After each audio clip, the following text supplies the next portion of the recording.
Anna Jane Joyner, and I'm here today to talk to you about creativity and activism. But first, I'm going to talk about religion and climate change because I like to go for the easy topics. I've been a climate activist my whole life, my whole adult life. But this is complicated by the fact that my father is an evangelical megachurch pastor and a fierce climate skeptic. So I caught the activist bug when I was in college, or more specifically studying abroad in New Zealand. In college, I quickly kind of realized that science wasn't my strength, but communication was something that I loved. So I switched my major to communication, or rhetoric to be specific. And any student of rhetoric will tell you that the first thing you learn is that in order to persuade your audience, you have to know them.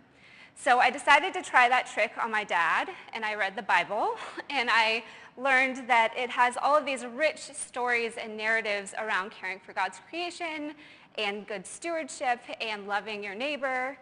And I wrote my senior thesis on it, and that launched me into this kind of strange niche career of faith-based environmental activism, where I've been honored to speak to and engage people of faith all over the world in climate change and caring for the environment. But what I learned through that work was that it wasn't just the power of using religious narratives to inspire people of faith. It was also the power of intimately getting to know an audience, to learn their language and their stories, and to build campaigns and content that were specific to them and reach them where they were.